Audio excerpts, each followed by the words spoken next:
Delhi Meerut expressway ने मेरठ से दिल्ली की दूरी काफ़ी कम कर दी है। अब रैपिड रेल मेरठ तक पहुंच चुकी है और इसके संचालन शुरू होने के साथ ही दिल्ली से मेरठ की दूरी काफ़ी हद तक और कम हो जाएगी। यहाँ के लोगों को दिल्ली में रोजगार करने का मौका भी मिलेगा।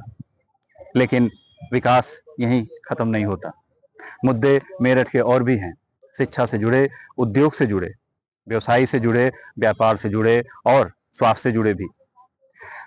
हर दल के प्रत्याशी अपने अपने वादों के साथ मैदान में लोगों के बीच हैं, वोट मांग रहे हैं, उनके वादे दिखा रहे हैं, बता रहे हैं और जता रहे हैं कि वो पूरा करेंगे।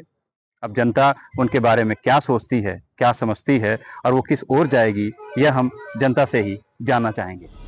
देश की राजधानी नई दिल्ली से 60 किलोमीटर की दूरी पर बसा मेरठ प्रथम स्वतंत्रता आंदोलन का उद्गम स्थल है। पश्चिमी उत्तर प्रदेश की राजनीतिक राजधानी माने जाने वाले इस क्षेत्र में चुनावी हलचल देखने लायक होती है। 18वीं लोकसभा के लिए यहां दूसरे चरण में मतदान होगा।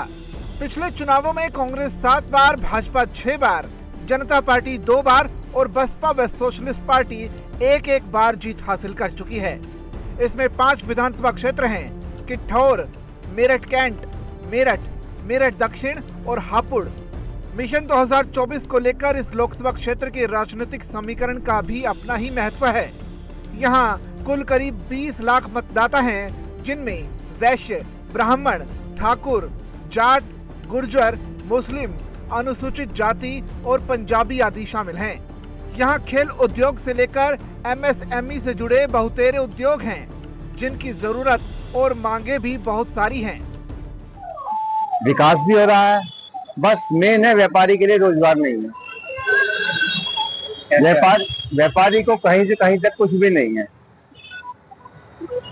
व्यापारी के लिए यह काम धंधा हो, व्यापार हो जिससे चल सके।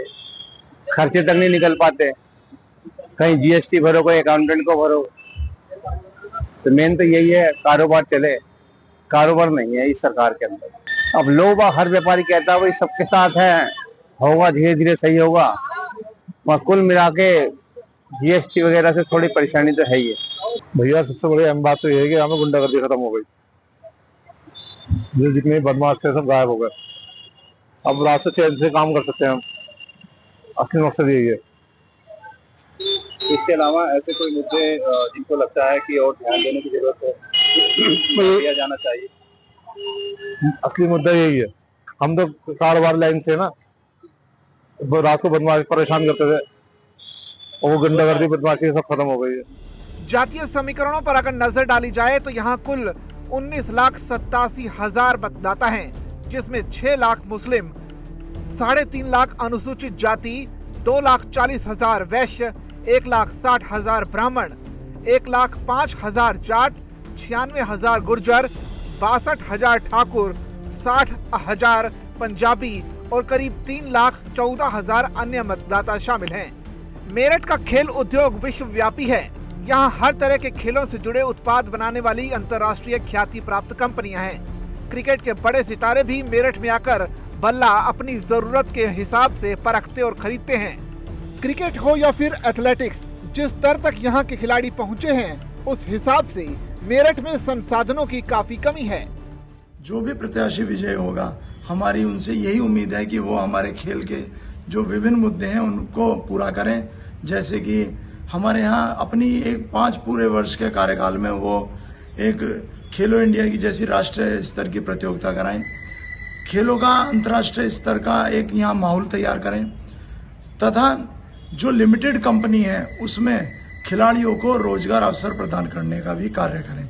हमारी जो अब अपेक्षा है आने वाले 5 सालों के लिए वो ये है कि देखिए, हमने देखा है शहर में हमारी कनेक्टिविटी दिल्ली से बहुत अच्छी हो गई है। जो हाईवेज बन रहे हैं वो बहुत बढ़िया बन रहे हैं। तो मेरठ से दिल्ली जाना बहुत बढ़िया हो गया है। मेरठ से कनेक्टिविटी और कहीं भी ट्रैवल करना और रोड से बहुत अच्छा हो गया है। बट हम जहां फंस रहे हैं वो है शहर के अंदर। शहर के अंदर थोड़ा फोकस चाहिए ताकि जो कंजेशन हो रहा है, जो ट्रैफिक जैम हो रहे हैं वो थोड़े कम होए, क्योंकि उससे बहुत ज्यादा आप कहिए लोगों का टाइम वेस्ट होता है या फ्रस्ट्रेशन होती है। जो इंडस्ट्री के लिए, भाई इंडस्ट्री बहुत इंपॉर्टेंट है किसी भी रीजन के लिए, तो मेरठ के लिए भी इंडस्ट्री बहुत इंपॉर्टेंट है।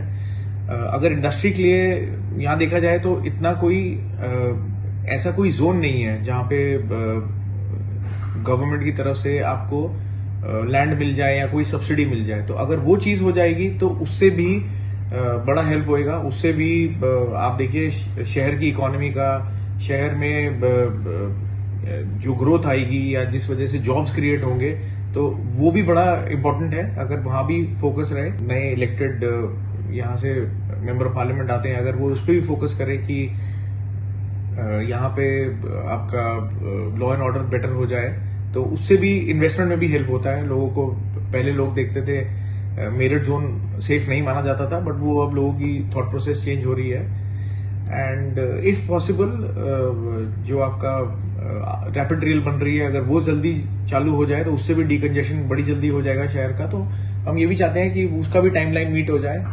एंड इफ पॉसिबल अगर मेरठ में एक डोमेस्टिक एयरपोर्ट आ जाए, जिससे एटलीस्ट छोटी कनेक्टिविटी हो जाए, मतलब आप यहाँ से लखनऊ जा पाए, इलाहाबाद जा पाए, या even if you are flying to smallest airports of other states, तो एक वो चीज है, अगर वो अगले 5 साल में मिल जाए तो मेरठ के लिए बहुत बढ़िया हो जाएगा। मेरठ से दिल्ली की कनेक्टिविटी की समस्या आधी एक्सप्रेसवे ने खत्म कर दी, बाकी रैपिड रेल से खत्म होने की उम्मीद है।